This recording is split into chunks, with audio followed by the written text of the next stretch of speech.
जो बात कांग्रेस पार्टी के गौरव गोगोई जो असम से एमपी है उन्होंने उठाई, बहुत बहुत संगीन मुद्दा है ये। प्रधानमंत्री क्यों चुप है? और प्रधानमंत्री से तीन ही सवाल है, आप चुप क्यों हैं, आप मौन क्यों हैं, आप 97 दिन से मणिपुर क्यों नहीं गए, सीएम को बर्खास्त क्यों नहीं किया? आज एक बड़ा गंभीर विषय है जो चर्चा का विषय बनना चाहिए। मणिपुर में लोगों के हाथों में 5000 हथियार है, 6 लाख गोलियां हैं। असम राइफल और मणिपुर पुलिस एक दूसरे की जान की दुश्मन बन गई है। इतनी विफल इनकी डबल इंजन की सरकार है। आप छक्के चौके ना मारिए, आप मणिपुर को बचाने का काम कीजिए, क्योंकि वो आपका राजधर्म है। दुर्भाग्य यह है कि 2002 में अटल जी थे तो गुजरात के मुख्यमंत्री को राजधर्म याद दिला दिया था। मणिपुर के मुख्यमंत्री को किस मुंह से गुजरात के तब मुख्यमंत्री और देश के प्रधानमंत्री राजधर्म याद दिलाएंगे? सवाल आज ये है। पर गुगली तो अधीर रंजन चौधरी ने कहा, गुगली के बारे में भी बोल देती नहीं नहीं नहीं, गुगली शब्द तो उन्होंने, अगर आप इनको कह रहे हैं कि फुल टॉस बॉल आया है, बहुत संवेदनशील है मणिपुर, गुगली शब्द का इस्तेमाल हंसते हुए अधीर जी ने किया। आपने शुरुआत करी, आपने उनको बोला, उन्होंने कहा प्रधानमंत्री ने कहा छक्का मार दो, तो उस पर मैंने बोला मुझे ऐसा लगता है कि सिलेबस के बाहर का सवाल आ गया। बेचारे गए थे प्रिपेयर होकर कि राहुल जी बोलेंगे और उसको जैसा कि चिरपरिचित अंदाज में ये लोग ट्रोल करते हैं वो ट्रोल होंगे। आप ये सोच लीजिए, और मुझे लगता है सुधांशु जी को भी आज सोचना चाहिए कि जिस भारतीय जनता पार्टी के पटल से कभी अटल जी, अडवाणी जी, मुरली मनोहर जोशी जी, सुषमा जी बोलती थी, आज वहां से इन्होंने उठाया था एक ऐसे सांसद को जिसने अपनी इतनी इज्जत हंसाई और इतनी फजीहत कराई हुई है कि उनकी नैतिकता नहीं है संसद में बोलने की। लेकिन चलिए, ये पतन इनका है और देश देख रहा है। सुधांशु जी, इस पर भी जवाब दीजिए। देखिए, जो इन्होंने कहा राहुल गांधी जी नहीं बोले, हो सकता है वो बोलने के चक्कर में ही तो सजा के फेरे में आ गए थे। हो सकता है उनको लग रहा हो कि थोड़ा सोच समझ के बोलना चाहिए। ये भी हो सकता है कि कांग्रेस के नेताओं ने कहा हो कि भाई ऐसा है हमारा ओपनिंग बल्लेबाजी, फिर कहीं ऐसा ना हो कि कुछ ऐसा शॉट खेल जाए या ऐसा कुछ बोल जाए जो हमारे लिए गले की फांस बन जाए। दूसरी बात मणिपुर पे मैं कहना चाहता हूं, देखिए सुप्रिया जी को यह ध्यान रखना चाहिए, जब अविश्वास प्रस्ताव होता है तो पूरी सरकार के लिए विश्वास प्रस्ताव होता है, एक मुद्दे पे नहीं होता है। मुद्दे पे तो हम चर्चा करने को तैयार थे। कल ही राज्यसभा में जब बहस हो रही थी, उस समय सभापति महोदय ने कहा कि नियम 176 के तहत बगैर किसी समय सीमा के तैयार है। कल गृह मंत्री जी ने कहा 267 पे भी तैयार है। तो कांग्रेस वाले कितनी व्यवहारिक बात करने लगे, कहने लगे कल करवाइए, यानी आज। अरे गृह मंत्री जी ने कहा कि भाई लोकसभा में अविश्वास प्रस्ताव है, लोकसभा में विप जारी है, मैं लोकसभा का सदस्य हूं, तो मैं इस समय आप कैसे कह सकते हैं राज्यसभा में आके बयान दूं? उन्होंने कहा 11 को करिए। अब देखते हैं ये 11 को तैयार होते हैं नहीं। पर मुझे एक बात समझ में नहीं आ रही है, मणिपुर के विषय को लेकर इतनी चिंता है तो मणिपुर विधानसभा में क्यों नहीं ला रहे विश्वास प्रस्ताव सरकार के खिलाफ? क्यों नहीं ला रहे? मेरे समझ से बाहर है। एक तरफ कह रहे हैं मणिपुर में बर्खास्त करिए, तो किसका शासन होगा? केंद्र का। प्रिंस साहब, केंद्र की ही गलती है।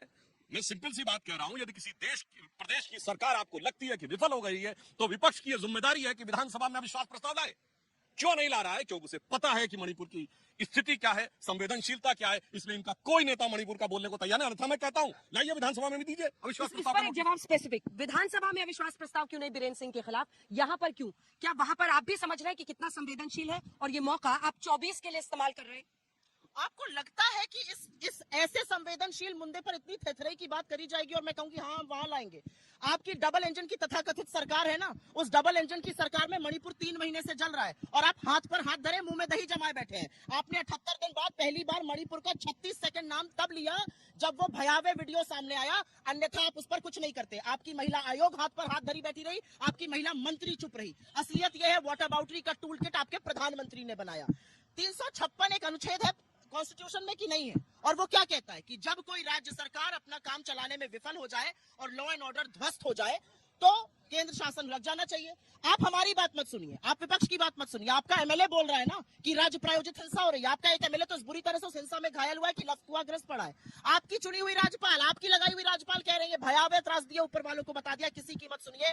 जो आईना सुप्रीम कोर्ट दिखा रहा है, जिसने अविश्वास आप में जताकर अपनी एक अलग से कमेटी गठित कर दी और कहा है पूरी तरह से ध्वस्त हो चुकी है, चरमरा चुकी है कानून व्यवस्था, उनकी बात सुन लीजिए। असल में अंजना जी, मैं बस 30 सेकंड में एक बात कहकर अपनी बात खत्म करती हूँ। मणिपुर पर क्यों नहीं बोलेंगे? क्योंकि प्रधानमंत्री कभी बोलते ही नहीं है। 750 किसानों की शहादत हो गई, मैं नहीं बोलूंगा। नहीं, 200 मीटर की दूरी पर इस देश की सबसे होनहार बेटियां यौन शोषण का आरोप लगाती रही, मैं नहीं बोलूंगा। 2020 में दिल्ली में दंगे हुए, मैं नहीं बोलूंगा। चीन के राष्ट्रपति से क्या बात हुई, मैं नहीं बोलूंगा। जम्मू कश्मीर के पूर्व राज्यपाल ने क्या कहा, मैं नहीं बोलूंगा। अरे आप ही के लोग थे ना ये सब। अडानी पर मैं नहीं बोलूंगा। और जिसका नाम आपने ये कहकर लिया ना कि वो डर गए होंगे, वो सदन में या सदन के बाहर रहे। आपकी जब बात करते हैं तो आपकी पूरी सरकार को मैदान में उतर जाना पड़ता है उनकी खिलाफत करने, वो राहुल गांधी है। राहुल गांधी के खिलाफ आप सबको उतरना पड़ता है मैदान में। गला सूख रहा है बीजेपी का कि राहुल गांधी अब बोलने वाले हैं। ये कांग्रेस पार्टी के बयान है, इस पर आप जवाब दीजिएगा। देखिए, शब्दों के चयन में सावधानी रखनी चाहिए। संसद भवन के सामने खड़े होकर किसी विधानसभा में अविश्वास प्रस्ताव लाने के विषय को थेथरई जैसे शब्द के साथ प्रयोग करना मैं उचित नहीं मानता हूं। यह कांग्रेस की गंभीरता के अभाव को दर्शाता है। दूसरी बात मैं ये कहना चाहता हूं, मैंने कहा कि अविश्वास प्रस्ताव तो पूरी सरकार के लिए है ना।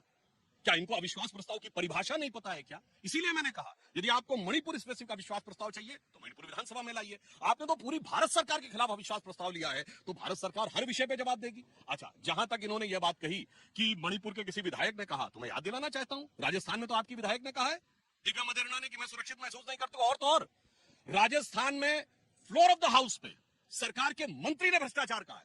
सरकार का मंत्री मतलब सरकार सदन के पटल से ज्यादा प्रामाणिक कोई बात नहीं हो सकती, और उसके ऊपर बगले झांकने लगते। मुझे लगता है इससे बड़ा तो उदाहरण ही नहीं हो सकता। ये राजस्थान का विषय इनके लिए बोफोर्स मोमेंट है।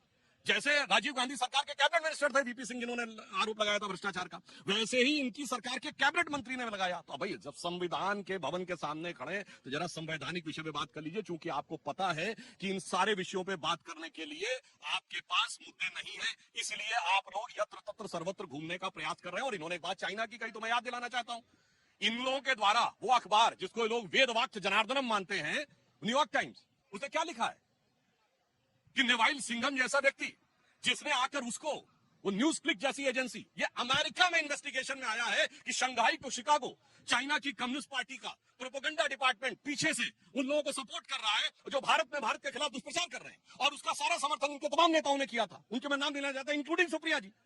आज तो जब यह बात साफ हो गई, और उस अखबार से जिसको आप लोग सबसे महान मानते हैं, सबसे बड़ा अखबार कहते हैं, कम से कम आज कांग्रेस पार्टी को माफी मांगनी, जब तो साफ हो गया कि ये जिसको फ्री मीडिया पर अटैक करते हैं, उस फ्री को, तथाकथित फ्री को, फ्री का पैसा कहां से मिल रहा था। भारत की समाज में इतनी कड़वाहट जो खोली जा रही है, ये तो चीनी से आ रही है भाई।